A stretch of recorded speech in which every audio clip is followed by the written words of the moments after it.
My name is Barry Granenchik. I have the pleasure of serving as the Deputy Borough President of Queens. And we have an ambitious agenda this morning, and our first item on the agenda is from the National Health and Nutrition Examination Survey, which began in the early 1960s when Frank DeLucio was a mere lad. Back from Woodstock. And has been conducted as a series of surveys focused on different population groups or health topics.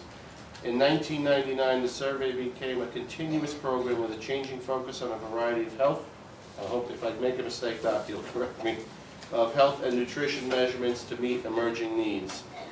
And this morning from Hyattsville, Maryland, we have Dr. Kathryn Porter, who is a Senior Medical Officer for the Centers for Disease Control and Prevention, and she is here to provide an overview of the survey that is being conducted here in Queens from April 25th, April 25th to June 26th.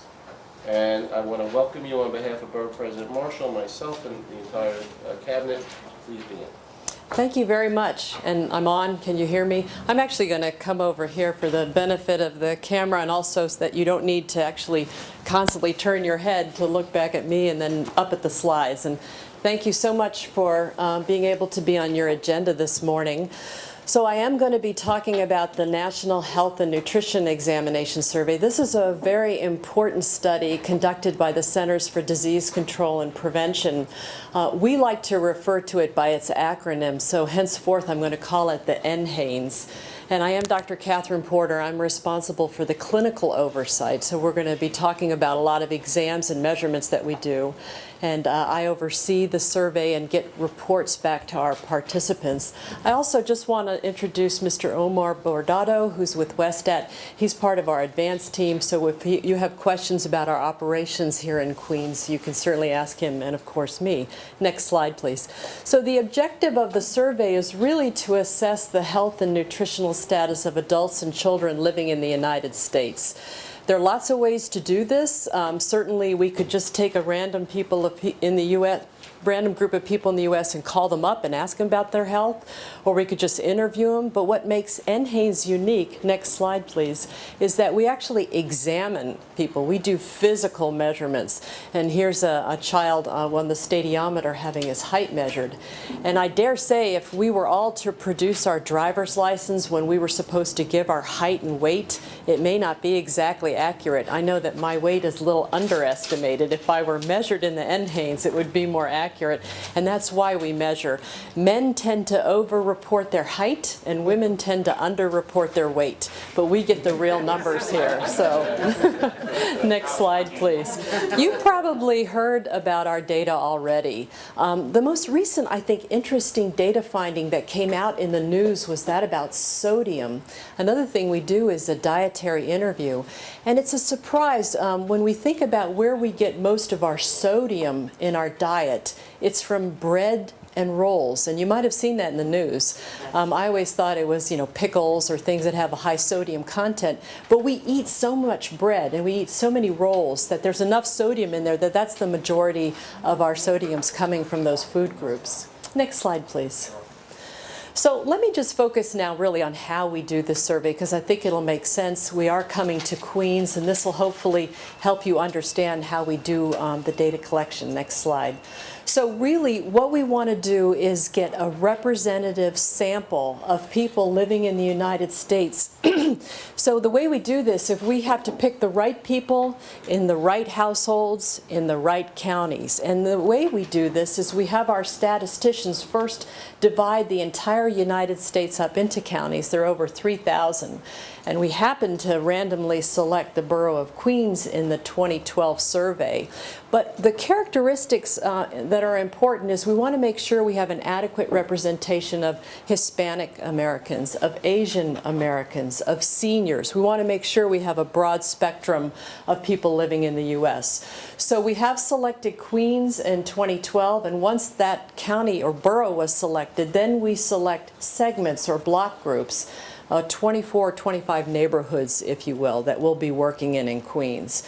And once we've identified those neighborhoods, then we actually identify households. So right now, as of today, all we have for Queens are addresses of individual households that we'll go to. And then we have our interviewers actually go to these households to find out who lives there. And they essentially enumerate the household, and it's the computer that makes the final selection of who's going to be eligible to be in our survey. Next slide, please. So when we come to Queens, we're going to be bringing 30 plus people that work for NHANES, and then we will open a local office where study managers will supervise all of the workers on NHANES, and that office will open April 25th.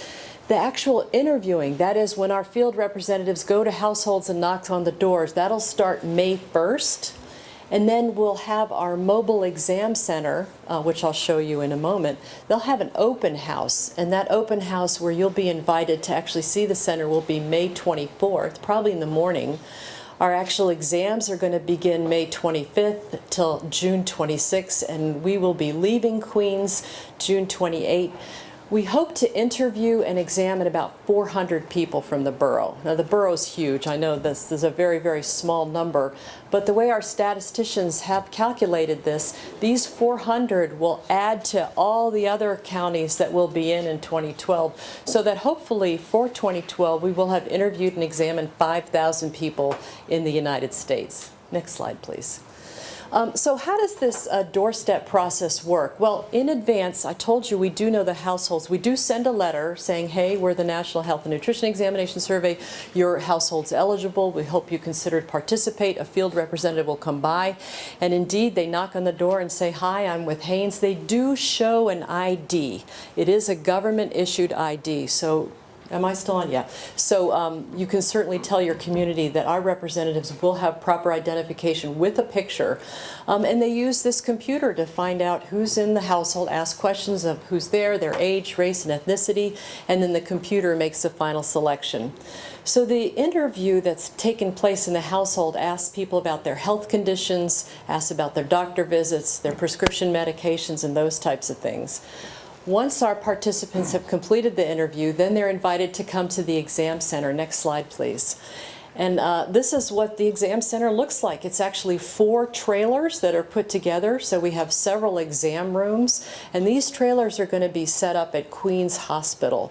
They've been kind enough to host us in 2007 when we were last in Queens, and they're going to host us again, and we're delighted to be there. Next slide. So let me give you a little tour of the center. We do have some signs out so people know where they enter. They come up the stairs and they go into, next slide, a room that's a reception area. And on the left you can see our participants are first checked in, and then they're invited to change into this very elegant examining wear. It's really paper. It's a top tunic and some pants, but that way we can do all the body measurements and do some of the exams that we need to do. Next slide.